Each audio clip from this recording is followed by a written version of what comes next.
If Freedom Failed.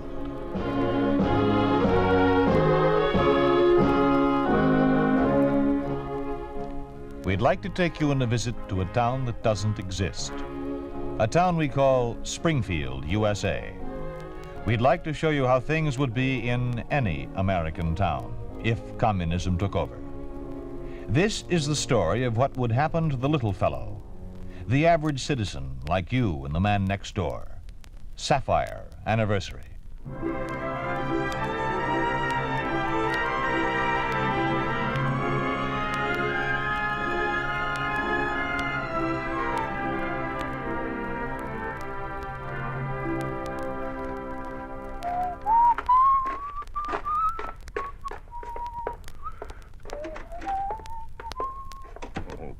Kate.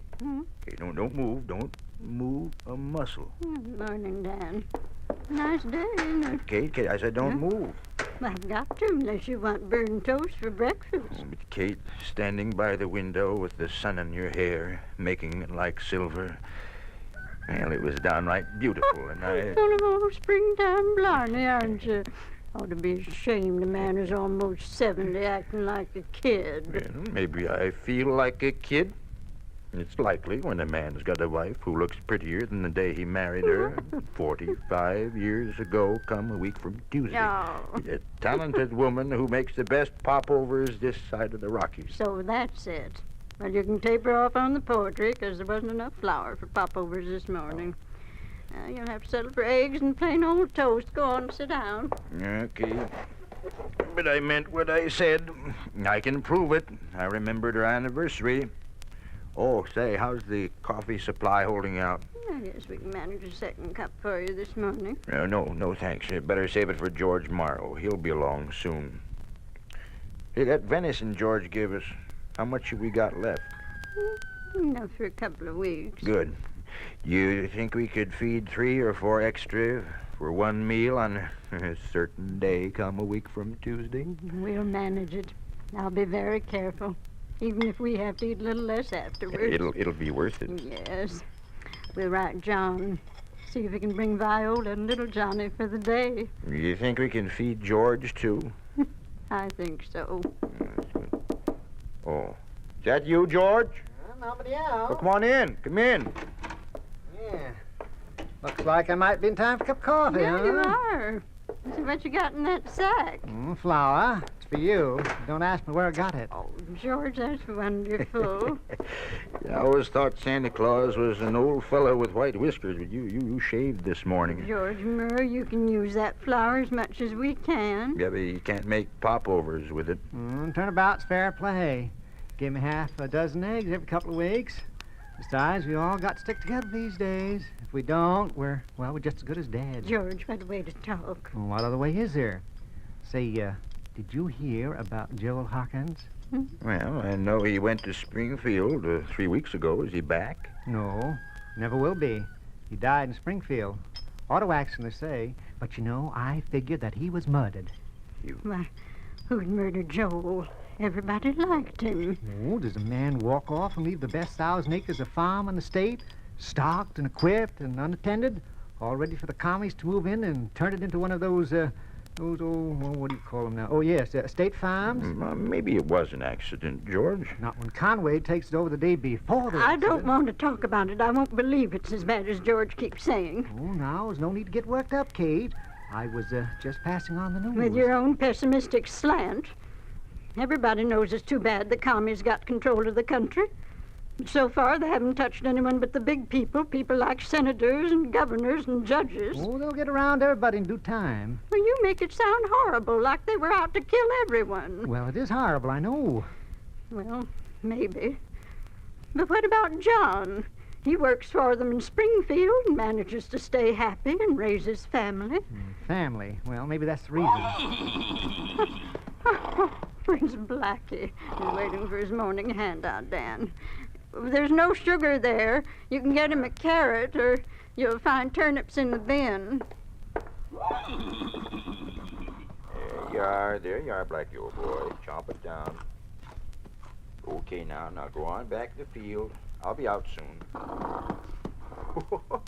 Oh, I get it. You think it's time we got to work, huh? Now, don't overdo, will you, Dan? Blackie won't let me. I don't run this place. He does. Tells me when to go to work and when to kid. Well, be sure and turn on the radio, Kate. Catch the news for me. George Morrow, I could break your neck. I could almost tell you to get out and take your flour with you. What'd I do? What'd you do? Oh, nothing. Nothing at all. You just changed Dan from a happy, young-hearted man into a heavy-footed old man. Aged him 20 years in just about 2 minutes. But I don't get it. Dan's old enough to know the score. All his life he's kept up on things. Why, you ought to hear what I heard on the radio this morning. Maybe you can if we missed part of the 9 o'clock news, but turn it on anyhow. Yeah, Dan asked me to listen to it.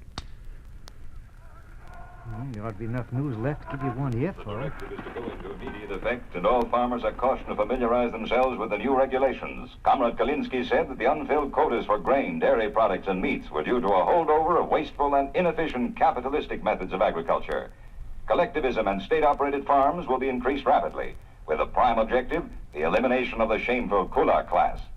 Arthur Nesbitt speaking. This is the People's News Service. You see, that's only a sample. First part of it was all about another purge of reactionaries for the greater glory of the state. George, I don't care. Dan isn't going to be touched by it, and neither am I. Well, now, you can't isolate a man like Dan. It'd be like trying to keep Blackie in a 3x5 corral. Dan likes to know what's going on. There must be some way. There has to be. Kate, what are you trying to do there? Trying to wreck it? There. Looks fine, don't it? Looks the same as before. Except when you turn it on, nothing happens. Nothing.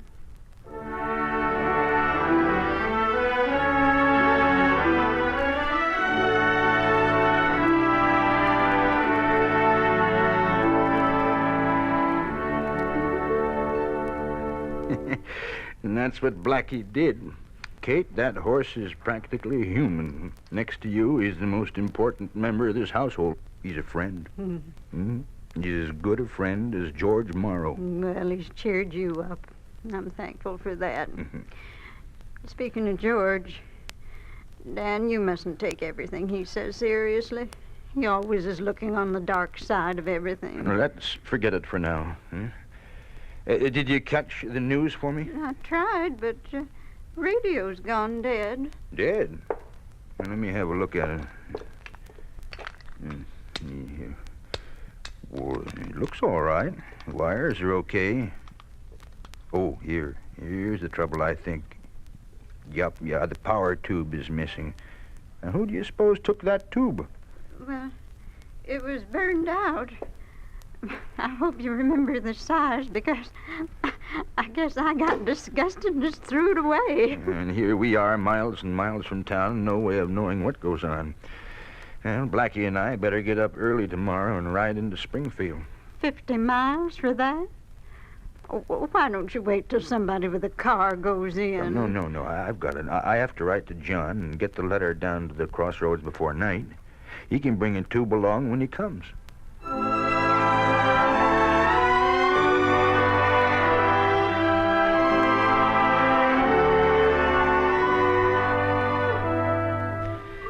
Dear John, I hope this finds you, Viola, and Johnny happy and in good health. You'll have to excuse me for not writing sooner, but since the state suspended our insurance payments, the past few months have been very rough.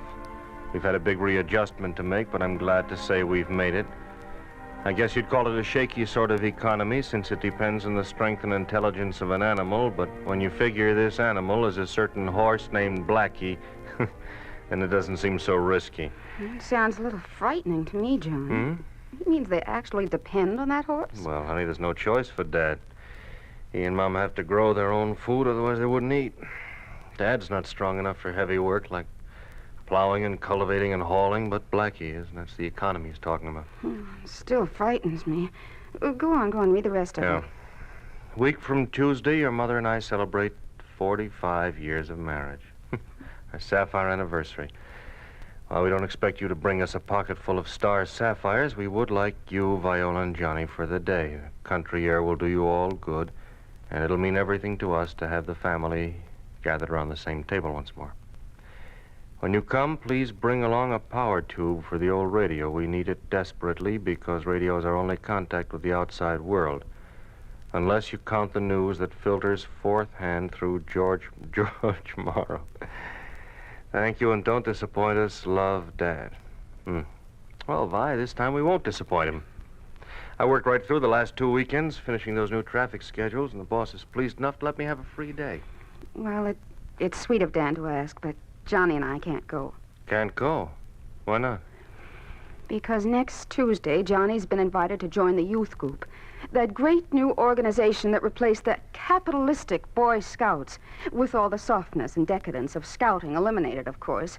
And Johnny had better be there on time, together with one of his parents. On time, so they can start taking all the humanity out of him. Yeah. You know, he's going to wonder about parents who are two-faced enough to give lip service to one thing and preach another. Oh, now, honey, look, there's nothing disgraceful or two-faced in teaching him enough deception to stay alive.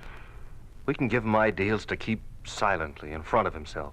So if the chance ever comes, he'll want to free himself. Oh, I guess so. I hope so.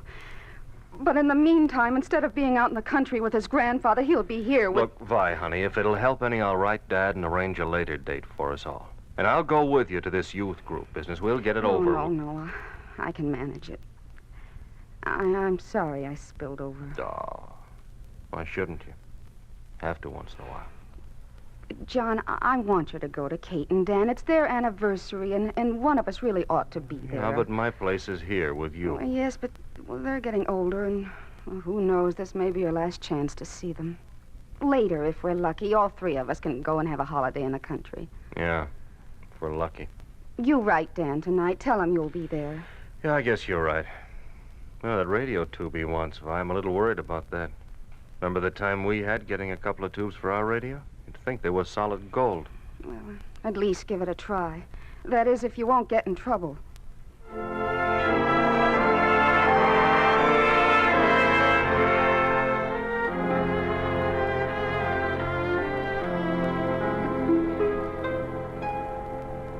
Comrade Ward, if it's too much to ask, just forget it. You say a radio is a necessity for these parents of yours, Comrade Proctor. Yes, sir. Yes, so you see, they live 50 miles from town, up near the foothills. They're old, no car, of course. And the radio is their only means of knowing what goes on. And this particular radio uses a number 6X 5G power tube. Mm-hmm. What is your father's occupation, Comrade? Oh, I guess you'd say he was retired. He used to be a logger. Retired? I'm afraid that'll go against him on the application. He has no work of any kind at the present time? Well, he does farm his place. His place. He farms it. Suppose you fill out this form and we'll send it through. Be sure to identify him as a farmer and answer all the questions. Yes. How long do you think it'll take before he can get the tube? Comrade Proctor, I can give absolutely no assurances as to that. Your request may or may not be approved. However, we should know that within a couple of days. A couple of days only because of your good record with the Traffic Bureau, you understand? Oh, yes, comrade. And I'm grateful to you.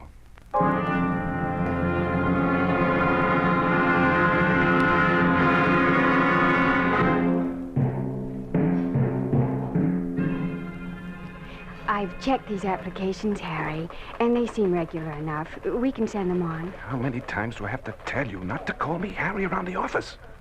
It's Comrade Hollenbeck. And don't forget it. All right, Harry. All right. Not so fast. Where do you think you're going with those? To send them on, like I said. No, you don't. You let one by last week that never should have passed. And I had the boss on my neck yesterday. You just stand there while I take a look. Stand? Well, can I sit, comrade? Oh, the boss will be here any minute. You stand. And show the proper respectful attitude, too.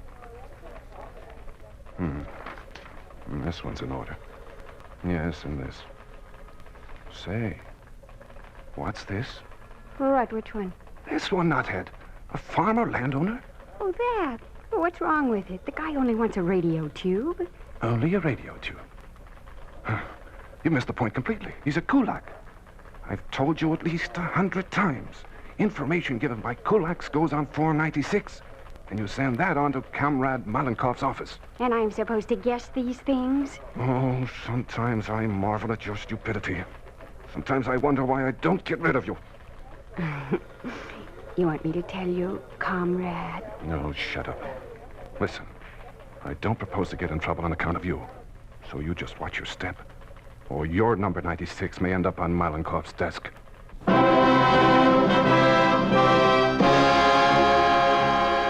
You are listening to Saphire Anniversary, a story of the way things could be if communism took over. A picture of what life would be like under a communist regime in an ordinary American town.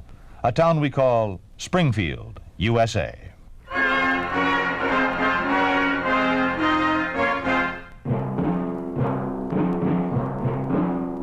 What are these, Conrad? More 96s ready to be processed. Dirty Kulak property owners, huh? They'll be processed, all right.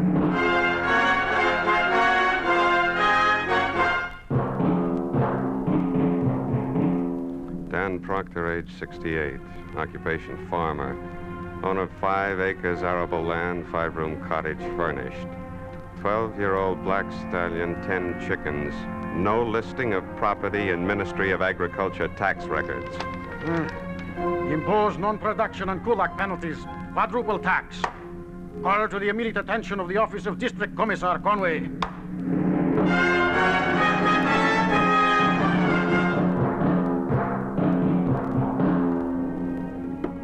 Oh, if there's John with me looking this way, answer it, Dan. Give me a second to powder my nose.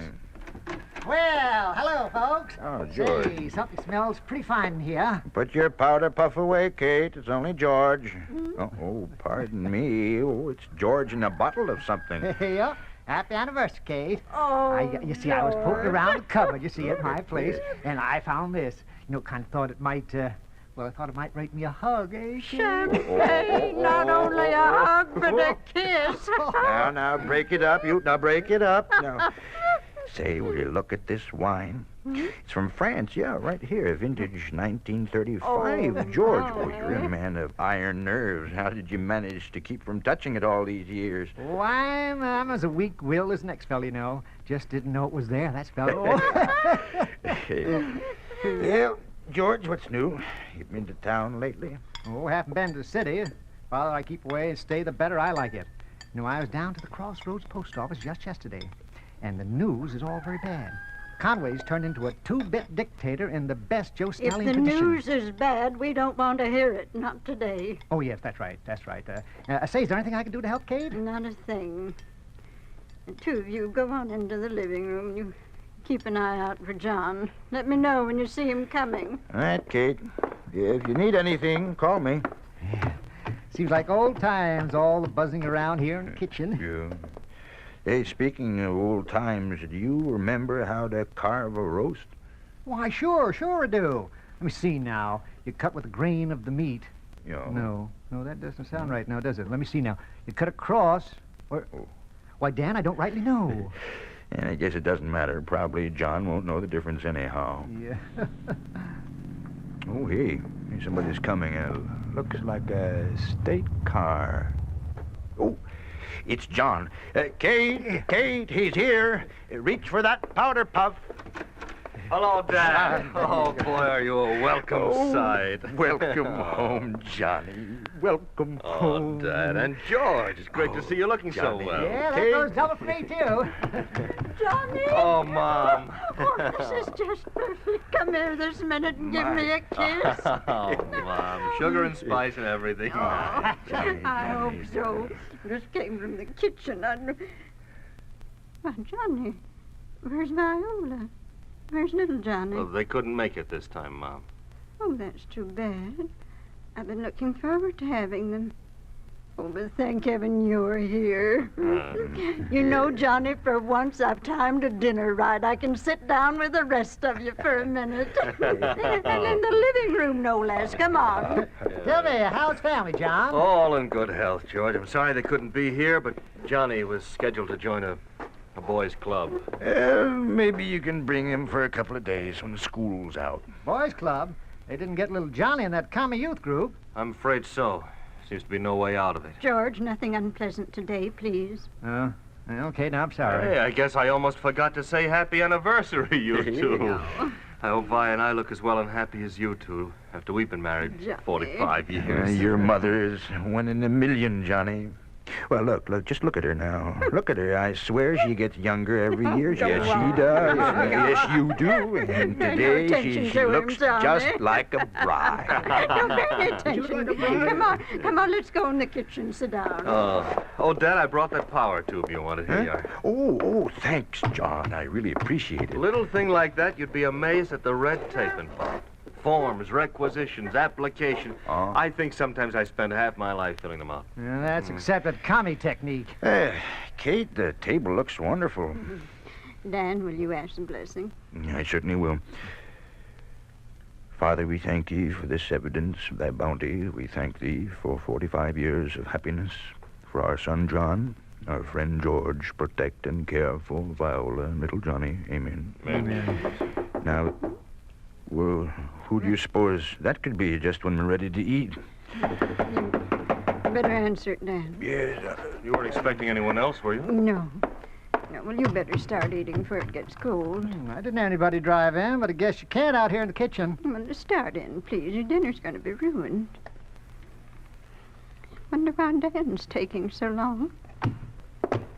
The rest of the family's out here at the table. Come on, say hello. Kate, here's Paul Conway and Mr. Headley, his assistant. We've met before. Good afternoon, Mr. Conway. Mr. Headley? Good afternoon, Citizeness Proctor. This is George Morrow. This is my son, John. Oh, yes. The driver of the state car from the Traffic Bureau. Yes. I work in Springfield. Well, won't you both have some dinner? There's enough for 2 more. So I notice. It looks very good, surprisingly good. But we're here in a matter of business. Your taxes, in accordance with the new directive. Oh, so that's all. We have that saved, haven't we, Kate? All $30. It happens to be considerably more. Your land tax has been increased to $120, due and payable now. $120? That can't be. That can't be. Plus the quotas you evaded the past quarter, since they were put into operation by the Ministry of Agriculture. Read the listing, Comrade Headley.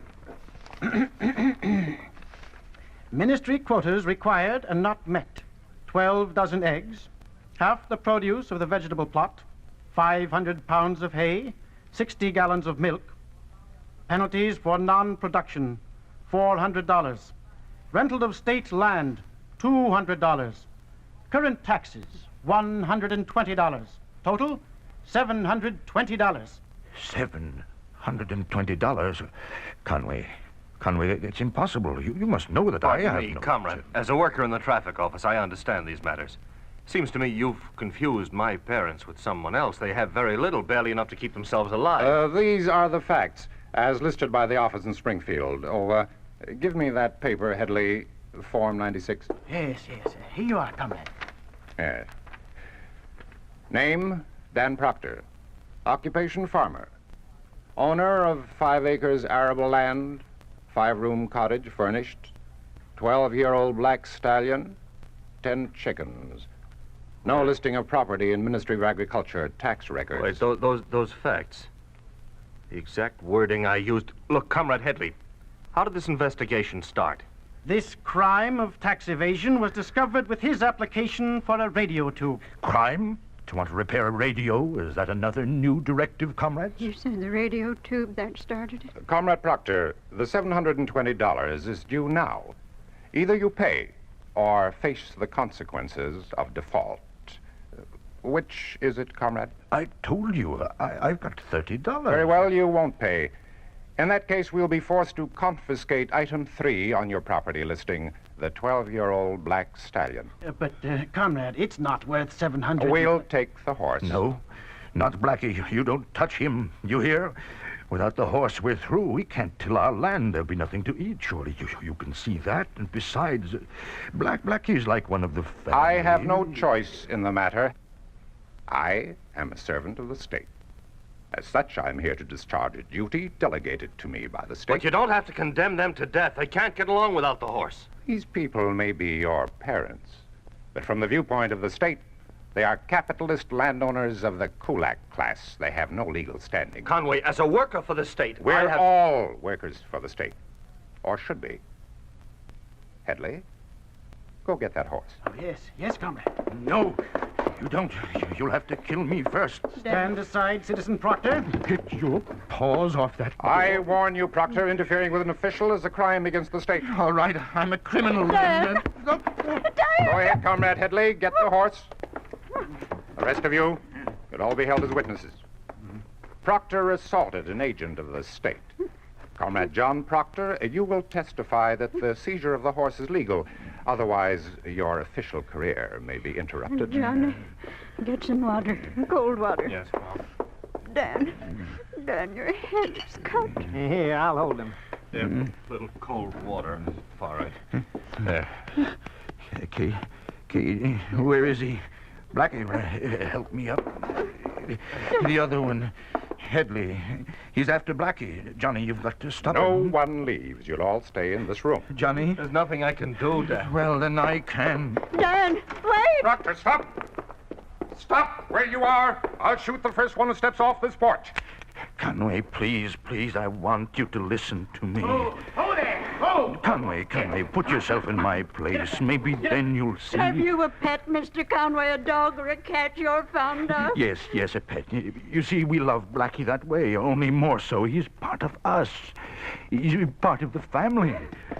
Dan, he's taking Blackie. Oh, please, Mr. Conway, please. Conway, you can't. Stay where you are, Proctor. No. Look at it this way, Conway. I'm not strong. I can't make a living without that horse. Conway, even you communists use the term comrade. As a comrade, you can't deprive me of my life. Conway, we're two human beings. We can live together as brothers. We each have our rights. There is only one human right. The privilege of serving the state. Thanks to you, comrade. We won't be serving for long.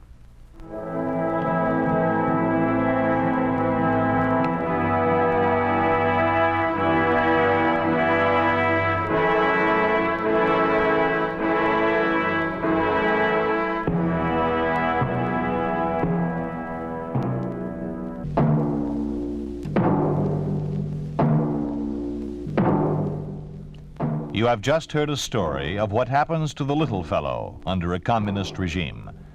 You have just heard what would happen to any American family if communism took over. You think this could not happen? It did happen in the town of Salsk in Russia. It did happen to the family of a farmer named Vasya Golovachy.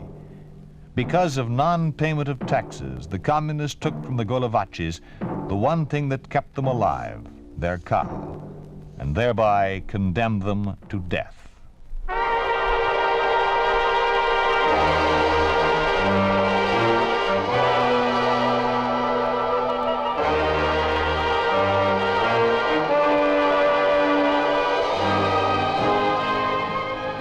You've been listening to If Freedom Failed, starring John Daner and Peggy Weber as Dan and Kate Proctor in Saphire Anniversary. Music was composed by Earl Lawrence, with musical direction by Michel Perrier. Saphire Anniversary was written for If Freedom Failed by William Tunberg, produced and directed by Robert M. Young. Sergeant Lloyd Iyer speaking. This program has come to you through the worldwide facilities of the United States Armed Forces Radio and Television Service.